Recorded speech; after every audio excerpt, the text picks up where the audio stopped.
What's up guys, Doomsday here. Today we're back again, and in this video we're going to be playing some more Rengar in the jungle. I know I've been spamming y'all with Rengar videos lately, but I hope y'all enjoy them at least. And the reason why I just have so many Rengar videos is because most of the time actually I get most of my gameplays over the weekend and then I'll upload those throughout the week, just because I'm too busy over the weekdays to really get in many games, and I really want to get in good quality games. So I get most of my gameplay over the weekend and then upload it throughout the next following week. But last weekend I was pretty busy, so like a lot of my gameplay is from like a week and a half ago or so, and it has a lot to do with what champ I was practicing that weekend, since most of the time every weekend I try and practice a new champ. So there was one weekend like 2 weeks ago almost where I just practiced a crap load of Rengar gameplay, and I thought I'd just upload this because I think this is probably better than no gameplay at all. So hopefully y'all still enjoy the gameplay. But I definitely am going to be playing more this weekend. I think this weekend I'm going to be looking to play Riven and Lee Sin are the two main champs that I want to get some gameplays on some more. And I'll upload those throughout the next week. But to start off, just going to be clearing out my jungle. And looking at these lane matchups, I actually decide to go for the Scuttle on topside, just because if you look at the topside matchup right there, Darius versus Nasus, Darius should be able to win that early on. So as you can see, the Darius is bullying out the Nasus. So if there is a fight at the Scuttle, then I'll be able to get to rotate from that top side over there. Whereas if you look at the bottom lane over there, it actually looks like the enemy duo has the priority. So that's why I'm choosing to play towards top side right now. And I'm just going to go for this top Scuttle over here. And looks like I actually saw Yi up there. He went for an early gank, but clearly did not pay off. And now he's super low, so I know that I can get the Scuttle relatively easily because he shouldn't be able to step up at all. So now I'm just going to take this down.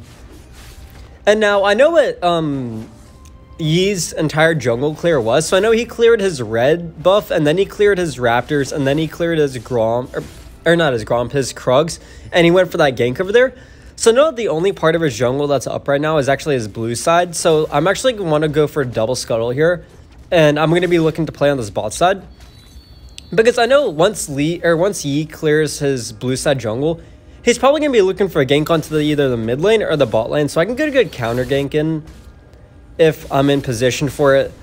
So that's pretty much what I'm setting up for over here. I know I have level 5, and I actually see that this Veigar is really low. I know Master Yi's in the area, but I think I should still be able to get this. And you can see Master Yi was just on his blue, and still am able to pick that up.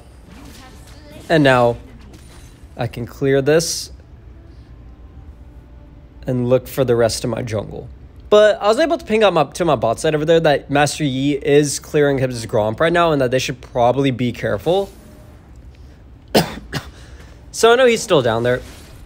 I'm just going to be clearing my Gromp, and then I'm going to look to play onto the bot side over there. So I'm just going to clear this, and I'm going to reset and farm up my entire red side. And then look for a gank. Right now, the reason why I don't clear my red side first and then go over to my blue side is because it's pretty difficult for me to look for a gank on that top side over there with that ultimate, because without any like bushes nearby, and with Darius always having that wave pushed into the turret, I can't turret dive a Nasus at level 5 because he's just going to ultimate and survive. So that's why I just clear all the top side, and then I choose to play around this bot side a bit more because I know there's going to be more fighting. And if you look at the enemy duo especially, if the enemy has a melee support such as like Alistar or Leona, those supports play super aggressive, so you can almost always count on those lanes having pretty good like fighting. They're gonna fight a lot. Or other champs like Aurelia always likes to fight. Fizz, Zed at level 5, they always look for a pick off or something. So you can pretty much tell which lanes are gonna play more aggro than others. So that's why I choose to go onto this bot side over here instead of the top side, because it's pretty impossible for me to get a good gank onto the top side over there, unless I have ultimate. If I had ultimate, it would be a different story, but I didn't a while back. Now I just got it back off cooldown. But I'm on this bot side over here, and I'm looking for a lane gank. I'm looking to utilize these bushes on the side, which is really, really key with Rengar whenever ganking in lanes, is utilizing these two bushes on the side. So you see, I'm actually waiting for him to push out that minion wave, so now they don't have vision of me. They don't know I'm in this bush, and I'm going to wait to see if they engage. And I can see I'm looking for it. There's the Leon ult, and that was a really good route, so actually just go straight up for the engage over here. And we're able to take 2 people down over there, which is really, really good. So as you can see, that was really due to a couple things. One, lane ganks, I'm telling you, super strong. on Rengar, especially using those bushes, because a lot of times Rengar has a really hard time ganking lanes, because like from this bush which I'm running to, you can't really gank the lane from this bush that I'm standing in right now. But if you can get into those side bushes on the side without the enemy knowing that you're there, you can get some really, really good engages. But now, we get a couple kills, and looking to see if I can pick anything else up, but this Leona shows up again, and I just kind of have to run for it. I know Leona doesn't have ult because they burned it a while back during the start of this. And we're able to get out of that alive, and now I'm going to be looking to reset and get a shot bin and look towards these objectives. So I actually didn't even have to burn ult there, so I still have my ultimate off cooldown, so I can still look for a good fight right now. And I'm pretty comfortable fighting anywhere. But heading back towards the lanes and seeing what is going on. But if you are enjoying the gameplay and the consistent uploads, which I've been trying to do better with, and I've done a pretty good job of it so far over this summer, make sure to like and subscribe and show some support. And also comment down below what kind of things y'all would like to see in the future, what kind of champs you want me to play. Because really, most of the champs that I play are just based off of what viewers like. Like, I know a lot of people like to see Rengar gameplay because a lot of people struggle with it. They have a hard time going for ganks. They have a hard time team fighting with it. So that's kind of why I want to upload videos that viewers have a hard time playing, or that they request me to play, really. But we're able to get a good pick off onto the Master Yi there. And something really key that I want to point out is whenever you're fighting somebody like a Master Yi, you need to make sure that you kite back.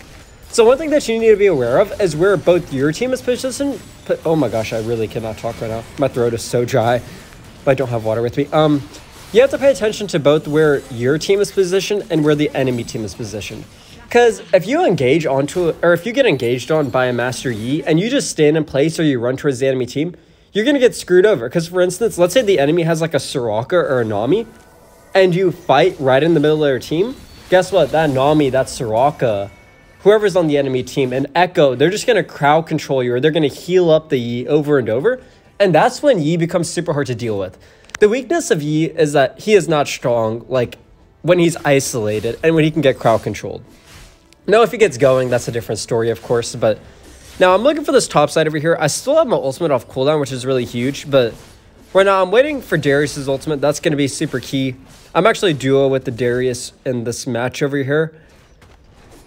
But I'm just waiting for his cooldown. That's why I don't force anything so far. And even if they started up that Herald, I probably wouldn't go for it, just because having Darius ult is so key when going for these small skirmishes.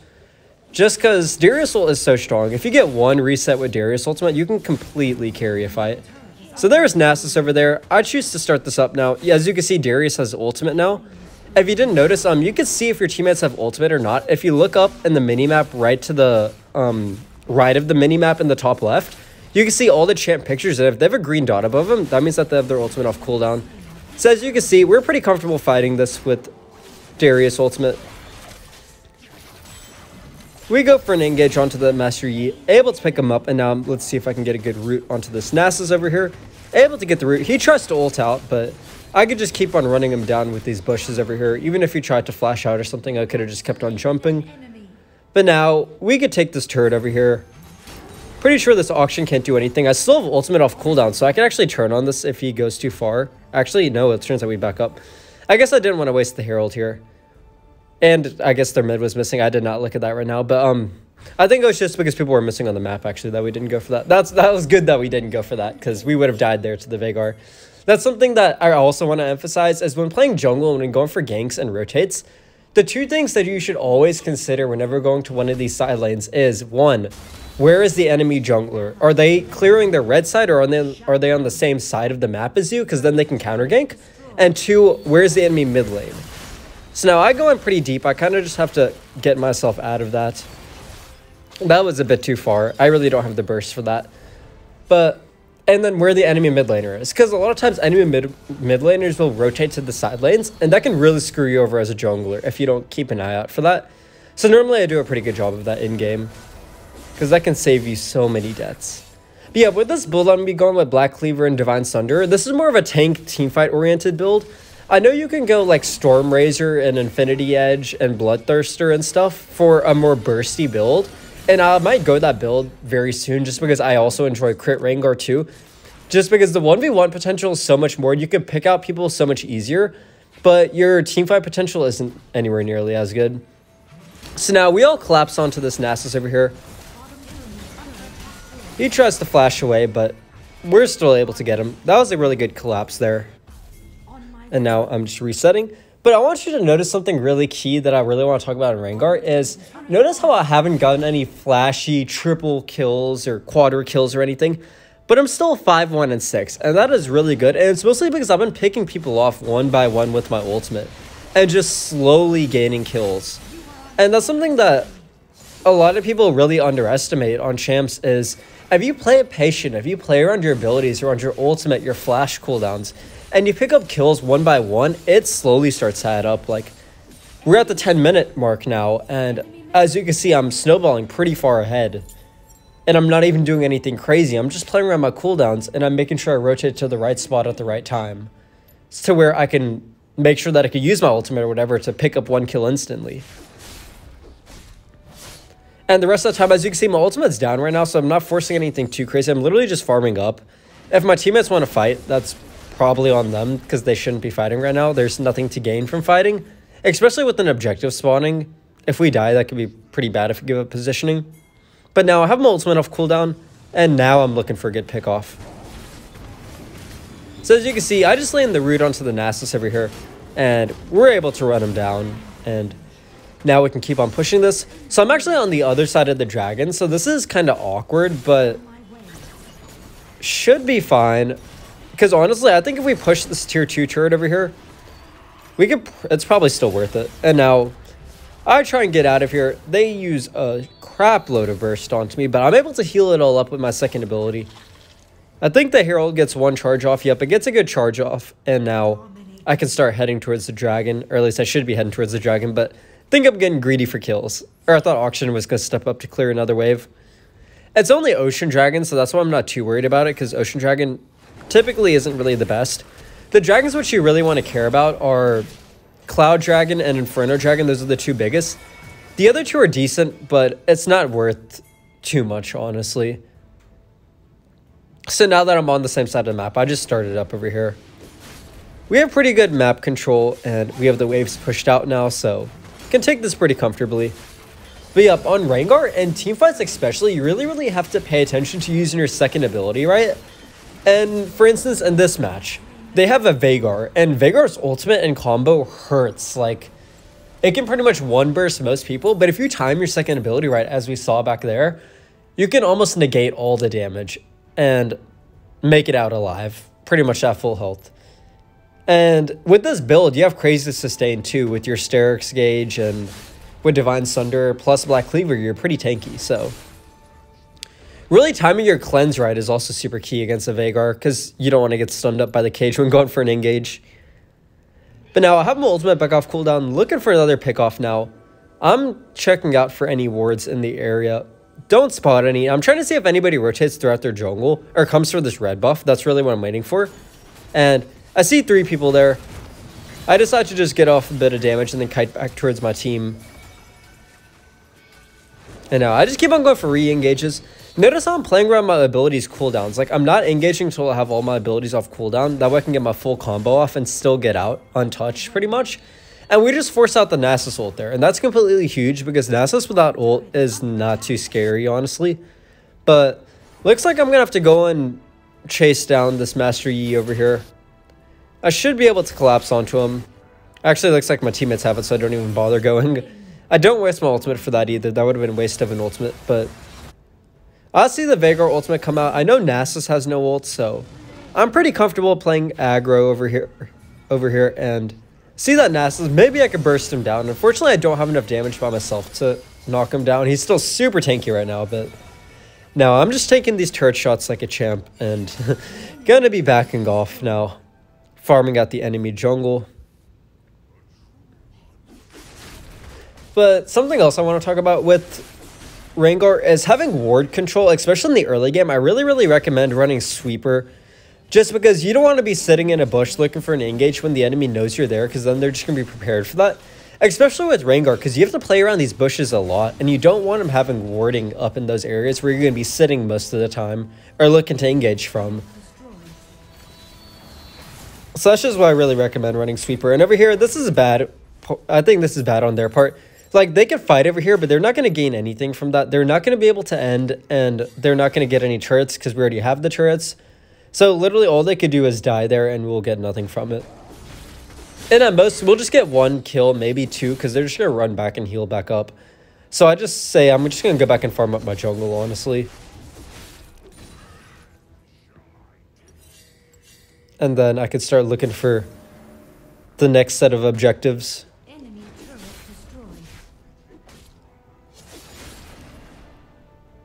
But you can actually make that jump if you throw out your... Oh, wait. I actually went the wrong way. But you can make that jump over there if you hit it with, like, your third ability. Like, if it goes the right way towards you, you can make that jump with Rengar over that wall. But now, you can see they're pushing down that third turret over here. It's kind of time for them to back off. They haven't shopped in a while, too. Now, something that a lot of people don't realize is when you have a gold lead, but you don't spend it, you essentially don't have a gold lead at all. Because you have to cash in that gold lead, which you have. Like, just having 4,000 gold stocked up, if you have a 4,000 gold lead on the scoreboard, that doesn't mean that you have a 4,000 like item lead. It's really the items that make the difference. But as you can see, if you time the second ability right, look at that. I'm able to survive that. That is so crazy that you could survive that with Rengar, who's literally supposed to be an assassin. Like, that's insane that I literally survived that. And I'm telling you, timing your second ability right is so key. But I hope y'all enjoyed the gameplay. I just wanted to get something out for y'all. It's better than nothing in my opinion. But if you did, make sure to like, subscribe, comment down below, and I'll see y'all in the next video.